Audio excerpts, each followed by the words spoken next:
नमस्कार. इयत्ता 10वी इलेक्ट्रिकल टेक्नॉलॉजी प्रकरण क्रमांक 1 विद्युत औष्णिक उपकरणांची दुरुस्ती आणि काळजी यातला पहिला घटक विद्युत इस्त्री याची आज आपण माहिती घेणार आहे. विद्युत इस्त्रीची माहिती घेण्यापूर्वी विजेवर वापरणारी जी उपकरणं आहेत ती वापरत असताना ती वेगवेगळ्या गुणधर्मावर आधारित असतात. यासाठी इलेक्ट्रिकल पॅरामीटर्स म्हणजे विद्युत घटक यांची थोडी माहिती घेणं गरजेचं आहे. इलेक्ट्रिकल पॅरामीटर्स हे 3 प्रकारचे असतात: रेजिस्टन्स, इंडक्टन्स आणि कॅपॅसिटन्स. रेजिस्टन्स हा सर्किटमध्ये आर या अक्षराने दर्शवतात आणि याचा गुणधर्म आहे विद्युत प्रवाहाला विरोध करणे. इंडक्टन्स एल या अक्षराने दर्शवितात आणि याचा गुणधर्म आहे विद्युत प्रवाहामध्ये होणाऱ्या बदलास विरोध करणे. कॅपॅसिटन्स हा सी या अक्षराने दर्शवतात आणि विद्युत ऊर्जा साठवून ठेवणे हा याचा गुणधर्म आहे. या तिन्ही इलेक्ट्रिकल घटकांच्या या गुणधर्माचा वापर करून दैनंदिन जीवनामध्ये विद्युत उपकरणे वापरलेली आहेत. विद्युत इस्त्री हे वापरत असताना रेजिस्टन्सच्या गुणधर्माचा उपयोग करून इस्त्री आपण वापरतो. विद्युत इस्त्री विजेच्या उष्णताजन्य परिणामावर कार्य करते. आधुनिक राहणीमानामध्ये कपडे रिंकल फ्री करण्यासाठी इस्त्रीचा वापर केला जातो. विद्युत ऊर्जेचे रूपांतर उष्णता ऊर्जेत करणे या तत्वावर इस्त्रीचे कार्य चालते. जेव्हा विद्युत प्रवाह हीटिंग एलिमेंटमधून वाहतो तेव्हा कॉईलचा विद्युत प्रवाहाच्या वहनास विरोध होत असतो. या विरोधाचे रूपांतर हीटिंग कॉईल गरम होण्यात होते आणि कॉईलमध्ये निर्माण झालेली उष्णता ही जूलच्या नियमानुसार म्हणजे H=I²RT या सूत्रानुसार काढली जाते. म्हणजेच रेजिस्टन्सच्या विद्युत प्रवाहास विरोध करण्याच्या गुणधर्माचा उपयोग करून इस्त्री आपण वापरतो. H=I²RT हे सूत्र आहे की जे उष्णता दर्शविते. याच्यामध्ये H म्हणजे उष्णता आहे, कॅलरीमध्ये मोजतात. I म्हणजे विद्युत प्रवाह ॲम्पियरमध्ये मोजतात. R हा कॉईलचा विरोध आहे, ओहममध्ये मोजतात. आणि T हा प्रवाहाचा कालावधी आहे, सेकंदमध्ये मोजतात. इस्त्री हे उष्णताजन्य उपकरण आहे आणि उष्णता नियंत्रण करण्याच्या पद्धतीवरून इस्त्रीचे 2 प्रकार पडतात. एक आहे तो नॉन ऑटोमॅटिक इस्त्री आणि दुसरी ऑटोमॅटिक इस्त्री. ऑटोमॅटिक इस्त्रीमध्ये सुधारणा केलेली असते. स्प्रे कम स्टीम आयर्नची निर्मिती केलेली असते. या इस्त्रीमध्ये कपड्यावर पाणी आणि वाफ फवारली जाते. विद्युत इस्त्रीमध्ये वेगवेगळे भाग असतात, त्याची रचना आपण थोडक्यात माहिती करून घेतोय. इस्त्रीला बेसप्लेट आहे. बेसप्लेटला सोलप्लेट असंही म्हणतात. निकेल क्रोम स्टीलपासून बनवलेली असते. सर्वात खालील बाजूला असते. या प्लेटमुळे उष्णता पसरवली जाते. स्टड असतात. साध्या इस्त्रीमध्ये प्रेशर प्लेट आणि कव्हर प्लेट यांना जोडण्यासाठी स्टडचा वापर करतात. महत्त्वाचा भाग आहे हीटिंग एलिमेंट. नायक्रोमची तार असते, बेसप्लेटवर ठेवलेली असते. त्यावर मायका शीटचे आच्छादन केलेले असते. ऑटोमॅटिक इस्त्रीमध्ये हीटिंग एलिमेंट म्हणून ॲल्युमिनियमच्या गाळ्यामध्ये नायक्रोमची कॉईल बसवलेली असते. प्रेशर प्लेट आहे, कास्ट आयर्नपासून बनवलेली असते. ही प्रेशर प्लेट हीटिंग एलिमेंटवर ठेवून बेसप्लेटबरोबर स्क्रूच्या साहाय्याने घट्ट बसवलेली असते. ॲस्बेस्टॉस सीट आहे. हीटिंग एलिमेंट आणि प्रेशर प्लेट यांच्यामध्ये ॲस्बेस्टॉस सीट बसवलेली असते. ॲस्बेस्टॉस हा उष्णतेचा विरोधक असल्यामुळे या प्लेटमुळे हीटिंग एलिमेंटची उष्णता बेसप्लेटकडे ढकलली जाते. आयर्न केस आणि कव्हर आहे. इस्त्रीच्या आतील सर्व भागांना संरक्षण देण्यासाठी आयर्न केस वापरतात. टर्मिनल हाऊसिंग आहे. हीटिंग एलिमेंटचा सप्लाय देण्यासाठी याचा उपयोग होतो. हँडल, इस्त्री हे उष्णताजन्य उपकरण असल्यामुळे हँडल हे बॅकेलाईटपासून बनवलेलं आहे. हँडलच्या मागच्या बाजूला इस्त्रीची सप्लाय कॉर्ड जोडलेली असते. सर्वात महत्त्वाचा घटक थर्मोस्टॅट आहे. ऑटोमॅटिक इस्त्रीमध्ये कॉईलचा विद्युत पुरवठा चालू किंवा बंद करण्याचे तसेच उष्णता नियंत्रणाचे काम थर्मोस्टॅट मार्फत केले जाते. हा 2 धातू एकत्र करून बनवलेली पट्टी असते. हीटिंग एलिमेंटच्या सिरीजमध्ये जोडलेली असते. इस्त्रीवर असलेल्या रोटरी स्विचद्वारे थर्मोस्टॅटचे नियंत्रण केले जाते. सप्लाय कॉर्ड आहे.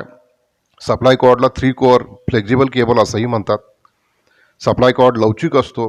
फेजसाठी लाल, न्यूट्रलसाठी काळे आणि अर्थिंगसाठी हिरव्या रंगाची वायर असते. विद्युत इस्त्रीची कार्यक्षमता 2 प्रकार इस्त्रीचे आहेत, नॉन ऑटोमॅटिक आणि ऑटोमॅटिक. त्यातली पहिला प्रकार आहे नॉन ऑटोमॅटिक इस्त्री.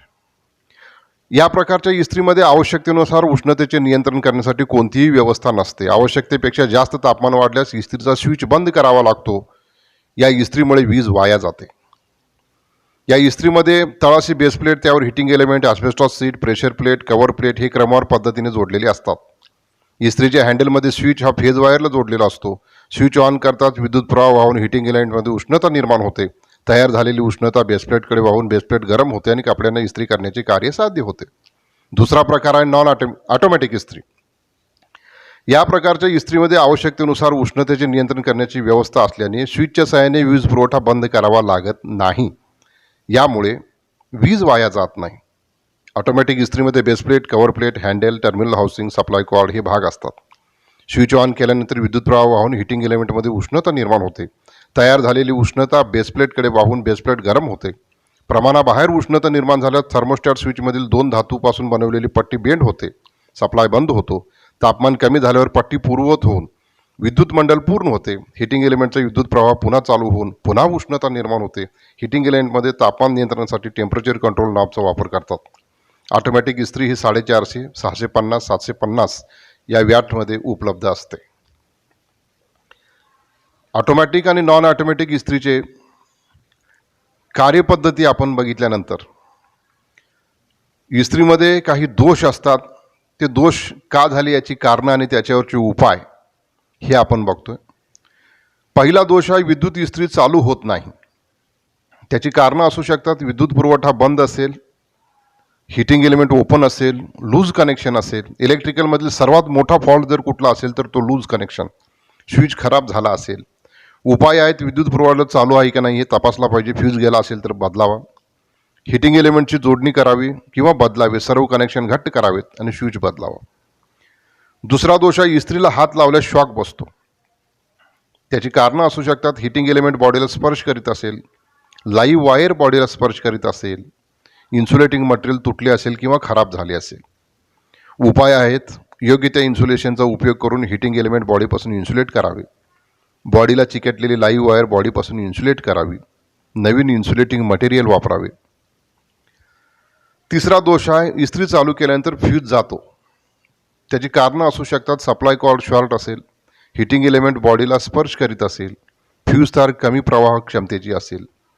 उपाय आहेत शॉर्ट असलेली सप्लाय कॉर्ड बदलली पाहिजे. योग्य त्या इन्सुलेशनचा उपयोग करून हिटिंग एलिमेंट बॉडीपासून इन्सुलेट केली पाहिजे. योग्य त्या प्रवाह क्षमतेची फ्यूज तार वापरली पाहिजे.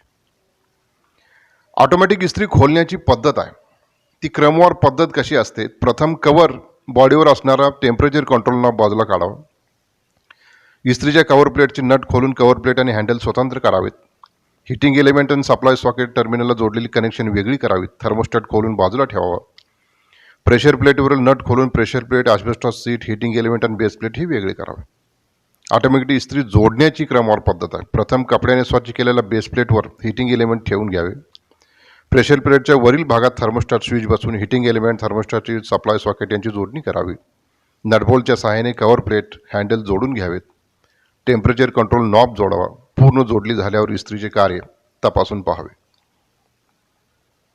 विद्युत इस्त्रीचं टेस्टिंग आहे. सिरीज टेस्ट लॅम्पच्या सहाय्याने इस्त्रीचं टेस्टिंग केलं जातं. पहिली टेस्ट आहे ती हिटिंग एलिमेंटची कंटिन्युटी टेस्ट. याच्यामध्ये दिवा जर प्रकाशित झाला नाही तर हिटिंग एलिमेंट ओपन आहे असं समजावं आणि दिवा मंद प्रकाशित झाला तर हिटिंग एलिमेंटमध्ये कंटिन्युटी आहे असं समजावं. दुसरी टेस्ट आहे हिटिंग एलिमेंटची ती शॉर्ट सर्किट टेस्ट. दिवा जर प्रखर प्रकाशित झाला तर हिटिंग एलिमेंट शॉर्ट आहे असं समजतात. दिवा मंद प्रकाशित झाला तर हिटिंग एलिमेंट शॉर्ट नाही असं समजतात. तिसरी टेस्ट आहे ती इस्त्रीची अर्थ फॉल्ट टेस्ट. याच्यामध्ये जर दिवा प्रकाशित झाला तर बॉडी शॉर्ट आहे असं समजतात. दिवा प्रकाशित झाला नाही परंतु बॉडीवर वायर घासली असता स्पार्किंग होते. अशा वेळी बॉडीमध्ये लिकेज करंट आहे असं समजावं. दिवा प्रकाशित झाला नाही परंतु बॉडीवर वायर घासली असता स्पार्किंग होत नाही. अशा वेळी बॉडीमध्ये लिकेज करंट नाही म्हणजेच अर्थ फॉल्ट नाही असं समजावं.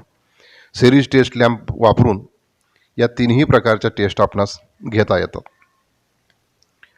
विद्युत इस्त्री वापरताना काही दक्षता घ्यावी लागते की जसे इस्त्रीची बेसप्लेट ही नेहमी स्वच्छ ठेवावी.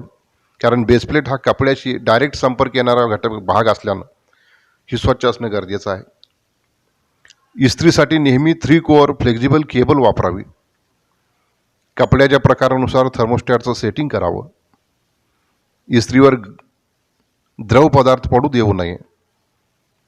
गरम इस्त्रीला वायर चिकटणार नाही याची काळजी घ्यावी. इस्त्री ओलसर आणि खडबडीत पृष्ठभागावर ठेवू नये. इस्त्री वापरताना या दक्षता घ्याव्या लागतात. रेजिस्टन्स, इंडक्टन्स आणि कॅपॅसिटन्स हे 3 इलेक्ट्रिकलचे पॅरामीटर म्हणजे इलेक्ट्रिकलचे घटक आहेत. या तिन्हीचा एक विशिष्ट गुणधर्म असतो. प्रत्येकाचा एक विशिष्ट गुणधर्म आहे. या गुणधर्माचा वापर करूनच विद्युत उपकरणे ही दैनंदिन जीवनात वापरली जातात. रेजिस्टन्सचा गुणधर्म आहे की विद्युत प्रवाहाला विरोध करणं. याच गुणधर्माचा उपयोग करून हिटिंग एलिमेंट वापरून आपण दैनंदिन जीवनामध्ये इस्त्रीचा वापर करतो. हिटिंग एलिमेंटमधून ज्यावेळी विद्युत प्रवाह वाहतो त्यावेळी रेजिस्टन्सच्या गुणधर्मानुसार विद्युत प्रवाहाच्या वहनाला विरोध होतो आणि I²R या सूत्रानुसार उष्णता निर्माण होते. या उष्णतेचा वापर करून आपण इस्त्री वापरतो. उष्णता कंट्रोल करण्याच्या पद्धतीवरून इस्त्रीचे 2 प्रकार पडतात, ऑटोमॅटिक आणि नॉन ऑटोमॅटिक. त्यानंतर इस्त्रीचे कार्यतत्व, त्याचे वेगवेगळे भाग, त्याचे दोष, कारणं, उपाय, दक्षता यांची आपण आज या प्रकरणात माहिती घेतलेली आहे. धन्यवाद.